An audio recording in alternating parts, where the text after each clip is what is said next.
Hey everyone, my name is Dr. Dolores Tarver. I'm a licensed psychologist here in Georgia, and it is time for the TT Time with Dr. Tarver is a wellness-based podcast. It is not intended to be a substitute for a relationship with a licensed mental health provider. Welcome, welcome, welcome. We are in day 15 of April. So we're literally halfway through the month. Can you believe it? I think it's ironic that halfway through the month is tax day, which is associated with significant stress for people. Some of you may still have dependents and may be able to get a refund, but I think a good number of people either made some adjustments to their withholdings so that they could have more money in their paycheck. And so now they got to pay the piper, or are self employed and didn't put away enough estimated taxes and now they owe money, or those of you who are in the position of you haven't filed taxes in a few years. And so you're behind. So, in general, tax day causes a lot of stress. I also am very aware that they capitalize tax day. Like it's really this big thing. You just big and traumatic. That's what you are. However, we are going to make it through. We're going to make it through. So, for those of you who have not gotten those taxes started, please make sure you file that extension. For those of you who are in, unfortunately, some states who have been affected by severe weather, prayers for you. You all have an extension until next month to get your taxes in. And for those of you who are patiently awaiting your refund, it's on the way. Don't, as Mama used to say, don't spend it all in one place. Make sure you're a good steward of your financial resources as we are in this series where we're talking about some of the dynamics of workplace stress. And of course, finances is one of them. So I think it is appropriate for us as we're in this series this month here on tax day to be discussing some of the other factors that are affecting just higher rates of stress and anxiety that people are experiencing right now.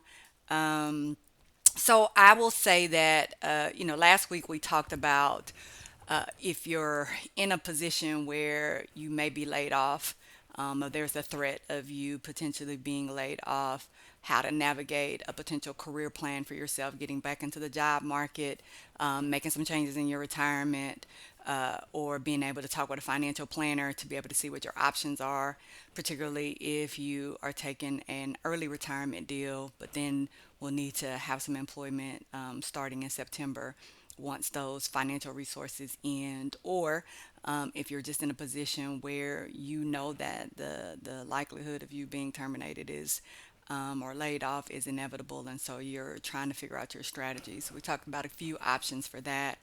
The first week, we were just talking about going back to work in environments where now employers rather, are requiring employees to come back to the office. Some of you 5 days a week, some of you three, some of you two.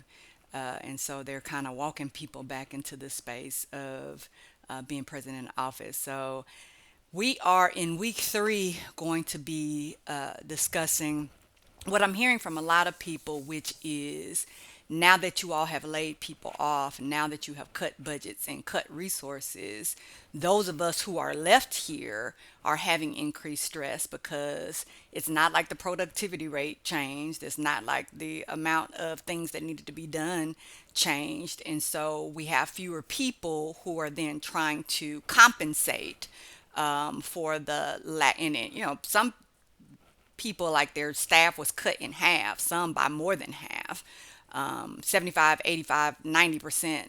And so you're going from 20 workers to 10 workers, or from 20 workers down to 2 workers. And then how are we supposed to navigate these requirements from our employers, this stress to get things done? How are we managing that? So we're going to be talking a good bit about that today. And then also, I think just making sure that you have a wellness plan. And that wellness plan covers a lot of areas, right? So we've talked about the areas of financial wellness, intellectual wellness, social wellness, occupational wellness, environmental wellness, physical wellness, mental wellness, spiritual wellness. So we're wanting to make sure that your wellness plan is incorporating those aspects, particularly as it comes to your occupational, your financial, your mental, and your physical and spiritual wellness, because we know that those are the areas that tend to be out of balance. But those are also some of the areas where, if you implement some healthy coping skills, can allow you to be able to get back in balance. So let's talk a little bit about it. So I think it's important for us to recognize that there are a lot of factors right now that are affecting work stress. And what we've identified are that work stress is significantly correlated with our psychological well being. And the highest predictor of productivity is whether or not a person is stressed in their workplace. So, what does that mean, Tarver? The more stressed you are, the less productive you are, right? And I think most of you would be able to see that pretty clearly. Oftentimes, when we are burned out, we're not satisfied with our jobs. And I know a lot of you are in that space right now for all of the reasons we just discussed. Then your work stress is going to be higher. The World Health Organization defines workplace stress as something that occurs when there's demands and pressures that are not matched, is their wording, with our knowledge and abilities. So, in other words, if you are, we used to say growing up, fighting outside your weight class. So, you have me doing things that aren't in my job description. That's not what I was hired for, but you've added all these other things onto me because you are short staffed and you weren't honest with me about when I came in that you're going to put me in this position. A lot of people are in. So the other part of the workplace stress is caused by poor workplace organization, and these are the factors we were getting into, right? So you misrepresented what my job duties and responsibilities would be. I don't have adequate resources to be able to complete my job. You have unrealistic demands that you're placing on people, and this is the whole well, you stay here later or take the work home with you to get it done. And so now you're working outside of work hours, but you're not getting compensated for that additional time outside of work. And so there's this expectation that you'll work 60 hours, but you'll only get paid for 40. Not having support from colleagues, and a lot of people are talking to me about, because everybody's stressed, like nobody wants to take on any additional work, and so people are just refusing to do things, so things sit undone in these queues. And if you all work in environments where somebody is tracking how long it takes for something to get resolved, then 30 days, 60 days, 90 days, 120 days starts being an issue. So now supervisors are coming down and asking, why isn't this stuff getting done? And colleagues are saying, hey, that's that person's job, that's that department's job, that's not on me. And so we have a lot of that bickering going back and forth, because again, people are rightly so not trying to take on additional work duties and responsibilities because they already have plates that are overflowing. We're also finding that people are making more mistakes, and so then you have issues with colleagues as well, because like now you create more work for me because you're making mistakes, but you're making more mistakes because we have this huge work stress that's associated with trying to be in this space, which decreases productivity. But also, I realize people are just putting folks in positions, so they're just getting bodies in there, and that doesn't mean that these bodies necessarily are good at whatever the task is they're assigned to do. And so people are often feeling like they have to now got to compensate for your lack of training, expertise, and education. And that's another issue where I'm hearing that people are not adequately trained to be able to function in the roles in which they're being hired. Like people are cutting down that time. It used to be when you onboarded to a job, if you will, that you might be in training for 6 to 8 weeks. Then you had some time to kind of practice and have a mentor that was helping to guide you. So you were really slowly acclimated in. The workload was very low at first. You understood the policies and procedures and all of the things that you needed to be able to effectively do your job. And so by the time you fully came on board, you really had a good mastery and understanding. Well, that process has shortened, it has changed. A lot of people are telling me they don't even get a training, an orientation at all. And so they're just, you're hired and you start right to work. So, of course, they're going to be more mistakes when that happens. Also, just that lack of support from management. A lot of people are talking to me about that their supervisors aren't going to bat for them, that because they're getting pressure, are giving you pressure, even though they realize that it's unrealistic demands they're trying to put on you. But however, I will say that sometimes supervisors don't, because they're disconnected from the employees who work under them, so they have no idea what your responsibilities are. And that's another source of conflict, because it's like, you don't even know what we're doing. You couldn't even do this job, yet you're in this supervisory role, and coming down on us every day.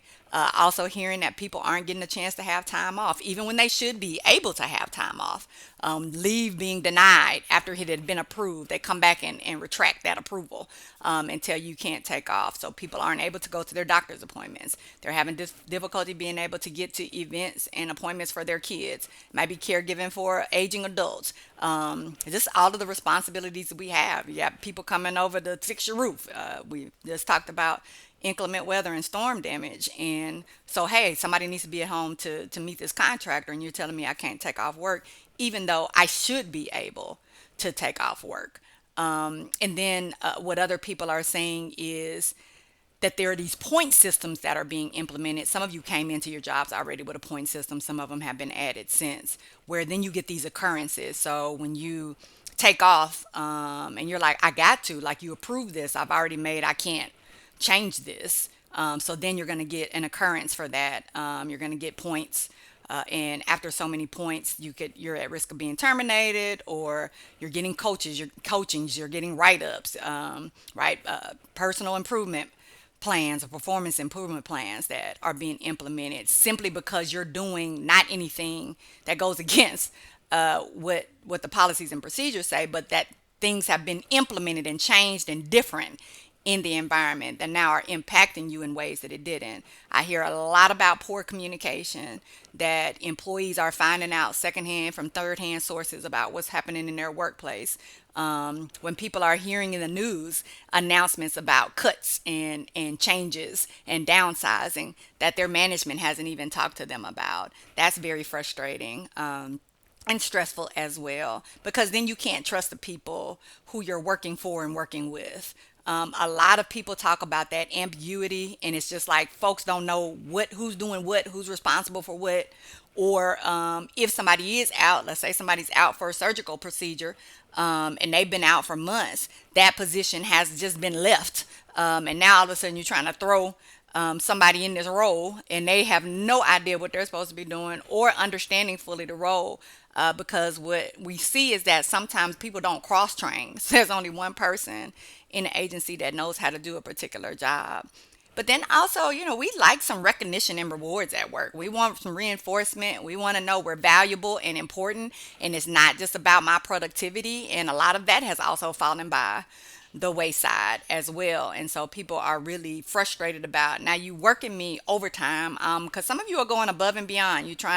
Your work ethic is such that you are trying to get these things done. You know that people are depending on this service, so you push through and get it done so people can get what they need, but at a cost to yourself. And so I'm seeing a lot of health issues resulting. Kind of have talked a little bit about this in previous episodes too, that people are seeing physical manifestations of their stress, and commonly that's going to look like headaches, pain in your neck, back, shoulders. People are talking to me about numbness in their face, numbness in their arms. We have talked about that, you're not getting adequate rest, and the impacts of not getting adequate rest that are coupled with stress, and how that can show up in GI issues, that can show up in physiological ailments. We're realizing that stress is also correlated with diabetes and hypertension. And what we've talked about is that, think about it, when you're stressed out, like, you're more often than not utilizing healthy coping resources. So when we're stressed, we're either overeating or we're undereating. And whether we're overeating or we're undereating, we're not typically eating anything that is going to allow our bodies to be sustained and that's healthy. And so what's going to happen as a result of that? Now these labs are going to be off. I'm starting to have problems.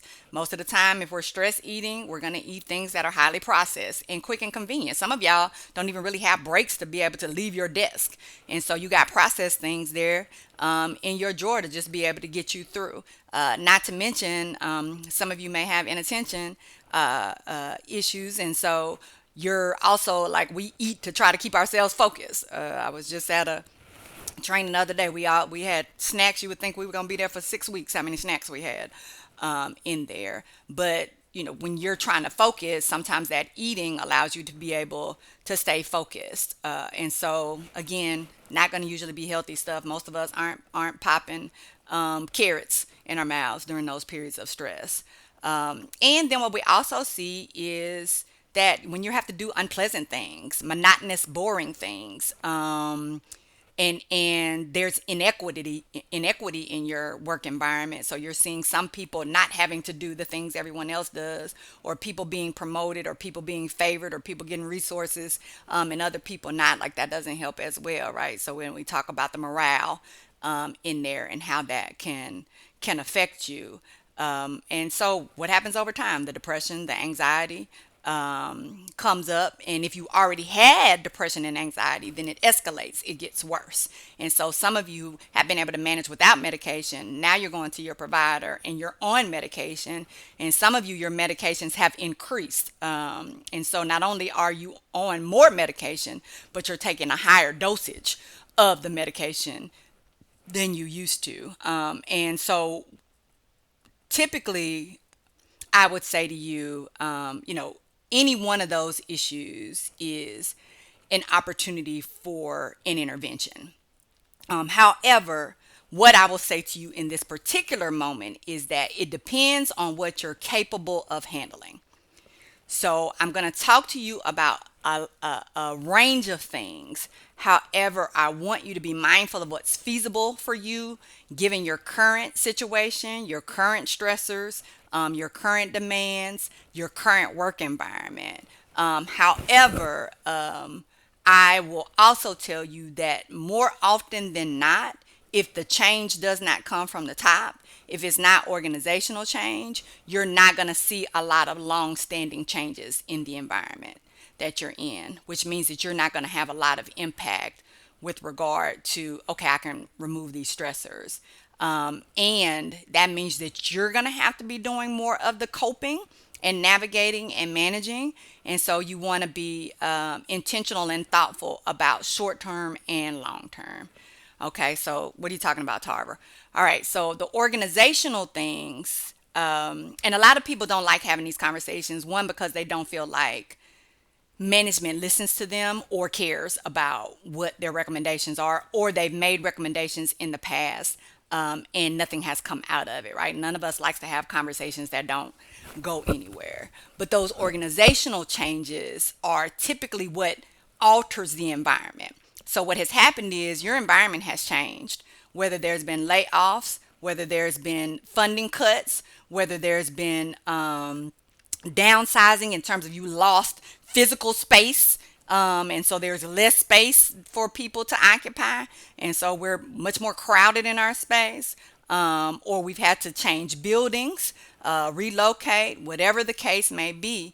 Those are changes that impact people significantly, and then we don't go back in and change our organizational policies around those changes, right? So how do we navigate less space? That's an organizational change. Some of you have, we mentioned the attention deficits. Some of you have sensitivities to smells. Some of you will break out when you're around people wearing perfume. Some of you are prone to migraines. Some of you are in capacities where you need to be on the phone talking about private information. Now we're in these little cubicles and everybody can hear everything. That's not private or secure, right? And so those would be examples of organizational changes. And what I encourage people to do, if you're in spaces where you're able to navigate and manage this at this time, is to get some people together to submit a list of the things that you do have the capacity to control in the space. Yes, we're in less space, but we could organize our space so much different than we're organizing it. We can put some things in place to be able to buffer or mitigate the sound so we can keep information private and confidential. We can have spaces where people can go to get desensitized. We can make sure that we're having adequate breaks for people, because just because you have the same productivity rate doesn't mean that you can get the same productivity out of less people. And so being able to talk about what is the actual standard to be effective in getting this done. We went from 20 employees to 2 employees. 2 employees are never going to be able to do what 20 employees did. And I understand that a lot of times, we could make some changes in some things. However, when we just do across the board cuts, that's usually not as effective because it's not targeted.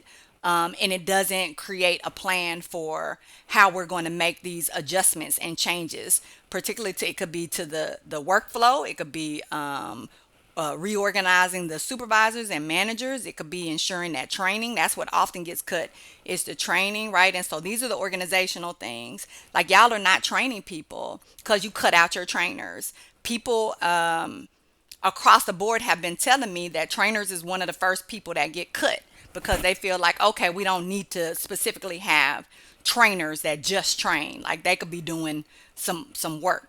However, what's going to be our plan to address the lack of training then, that deficit? They offered a service, that service is no longer there. We're seeing as a result of that, people are not trained and we're having more mistakes and we're having more issues, which affects productivity. And when you're talking about organizational changes with folks, you always got to hit them with the money, and you got to hit them with the productivity.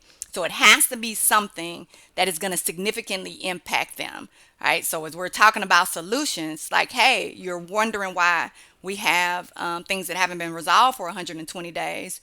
You are wasting time by not having people adequately trained. And so it takes them 90 days to even learn what they're doing, as opposed to it only took them 4 weeks of training. So now you went from it taking them 30 days to be proficient to now it's 90 days of mistakes. So right, so you're talking to people about, okay, like really thinking about that change, and was that a change that helped or was that a change that hurt? You always want to have data points, facts, not feelings, and making sure that you have, as young people say, receipts to back that up. So any issues that you see overarching that have been affected by some of the cuts and the lack of creating an organizational change in the structure of how we're doing things, and this speaks to the policies and procedures. So my next one, and again, this is, depends on where y'all are. If you are going to make some changes in the policies and procedures, the structural changes, if you will, of your organization, and that's when we put stuff in writing. And so what ended up happening is we don't have anything in writing. The policies and procedures are outdated because they haven't been adjusted since we made these changes. And so that's why you're getting points. That's why you're getting occurrences.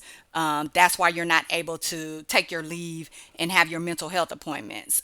This is why you're not able to go to your doctor's appointments. We just talked about the impact of stress. However, there haven't been adjustments made to be able to compensate for that. Your employees are more stressed, so they are going to need more time to take care of health issues that they didn't have to deal with before, because you haven't accommodated the impact of the stress in the environment to try to buffer some of the impact, right? And these speak to the structural changes, like policies and procedures that need to be put in place.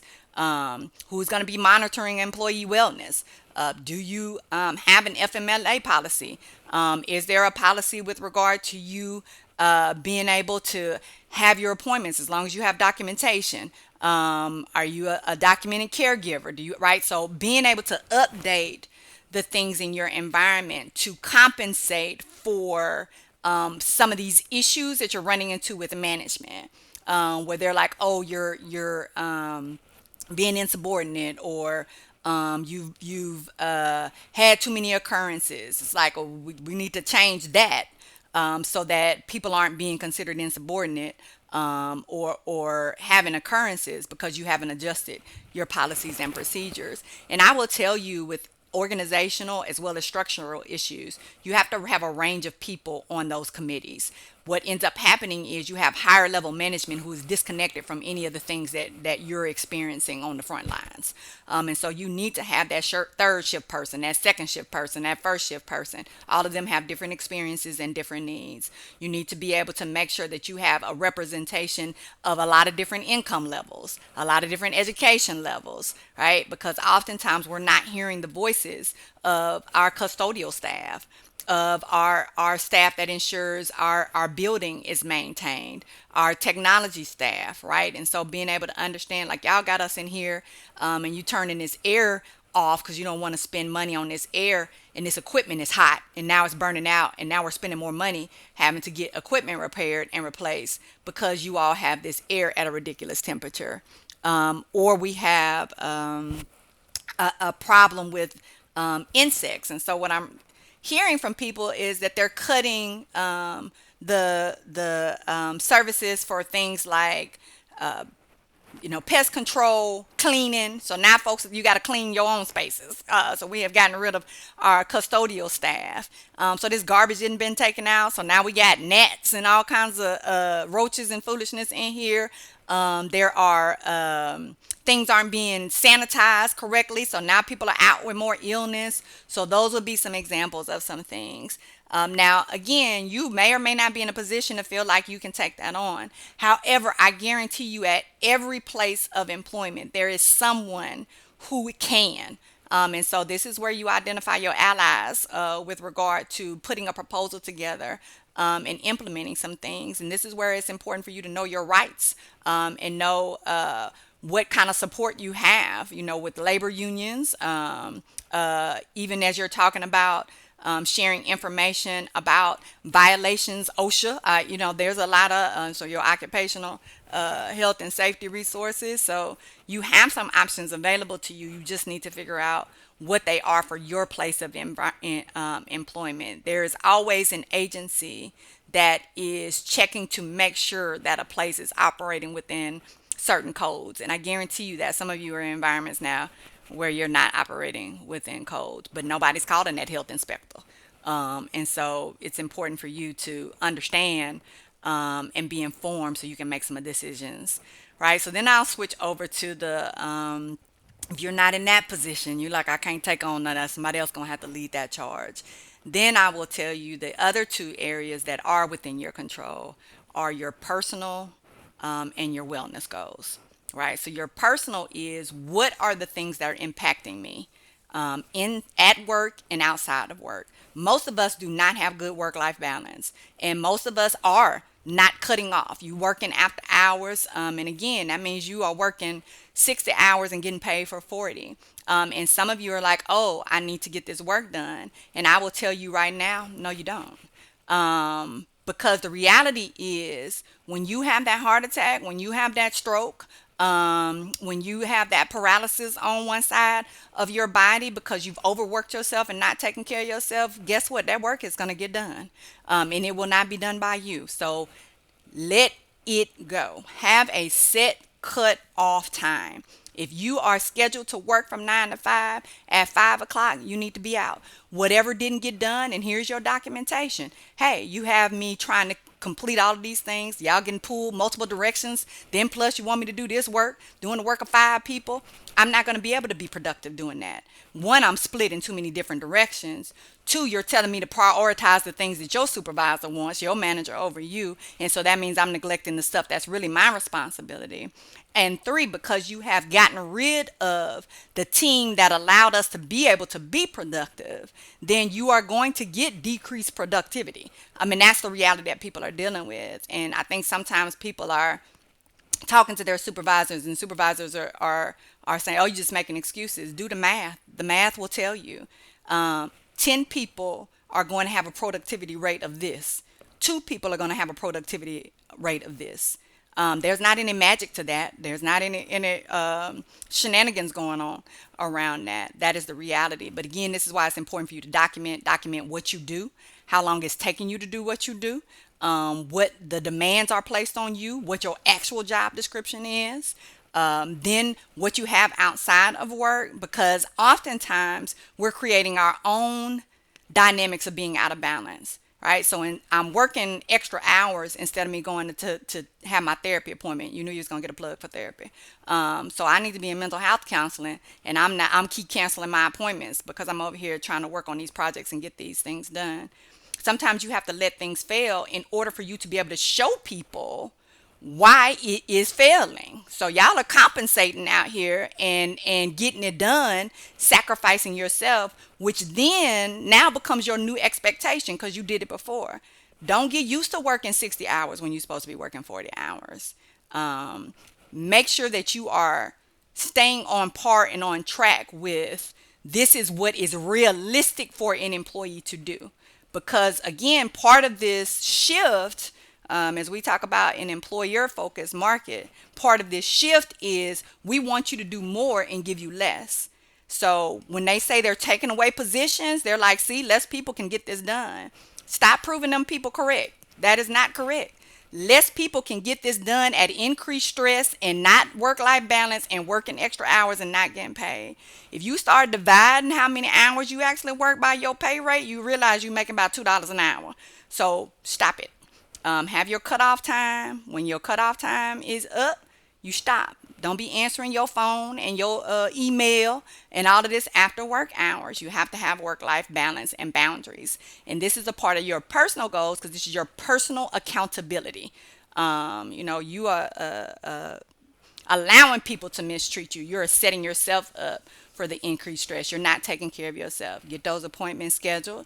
Keep your appointments. Take your medication as is prescribed. Get your exercise in, right? Like these are the personal accountability things, the stuff that you know that's good self-care that you stop doing. That's what I'm talking to you about right now. And then once you kind of identify the barriers to that, your stressors, what needs to adjust and change, which is often how we're addressing the situation, then you can go to your occupational wellness plan. So what do I need to do? If I have tried to talk to management, I have given them all of this good data. I have explained to them the need. I have documented the need. And they still are like, well, that's not going to be able to happen. Then you're in a position to figure out what's best for your health and your wellness. And I know we don't like to let things go. A lot of y'all got the kind of work ethic where you stay, you tough it out. You can do that in your 20s and probably even 30s, but it's going to show up in your 40s, and it's definitely going to catch up to you and be ugly and mean to you in your 50s. So you have to think about life preservation at this point. What is going to be my quality of life when I'm constantly in stress, overworked, which means I'm underpaid because again, I'm not getting paid for this extra time I'm working. What's that going to look like for me when I'm 40s, in my 40s? What's that going to look like for me in my 50s? Don't neglect your health now, thinking that you're going to have, y'all talking about retirement at 55, 65. You're going to be broke down by the time you get to retirement. You're not going to be able to enjoy it because you're going to have all these health problems because you didn't take care of yourself. And again, I understand that short term, sometimes we work a little extra, we put a little money away. But this is why I told you last week to make sure you have a financial planner and you're talking about all your options. Are there other ways to make your money work for you so that you don't have to be the one doing all of the work? Most of the time, we just take 2 or 3 jobs. And that's the way that we're trying to navigate it. When it's like, hey, I might be able to invest and yeah, I'm gonna have to cut some expenses, but I can cut those expenses and have a realistic investment plan that will allow me to be able to retire at 55, 65, without me having to work 2 and 3 and 4 jobs in order for me to do it. So we got to get out of that space of feeling like I think we try to work our way out of debt and work our way into early retirements. And I will tell you that there's a lot of folks that will say that they wish they would have taken the time to take those vacations more while they were working, when they could fully enjoy things, and to be able to have all of the faculties and use of their body. Because again, long term, we talked about what all that long term stress does to you over time. Now you got diabetes, hypertension, your back broke down, your knees broke down, you got headaches and stuff. Now how you gonna enjoy anything like that? So it is absolutely possible for you to have work-life balance It is not an unattainable thing, but you do need to examine and look at what are some of the factors that are impacting you being well in your current environment. And I know we'll say short term will turn into 3 years. Some of y'all been saying, oh, I just got this job so I can pay some stuff off. That was 5 years ago. You done paid off some stuff, ran up some more stuff, did all of that, right? So we have to also be thoughtful about the feasibility of a plan and the longevity of a plan. Just like you can't borrow your way out of debt, you can't work yourself to death out of debt either. So you have to kind of figure out, okay, what are some other options that I have available to me that are sustainable, that are also going to allow me to be healthy and well. All right. You can do it. I believe in you. Okay. Y'all be well. I'll see you next week.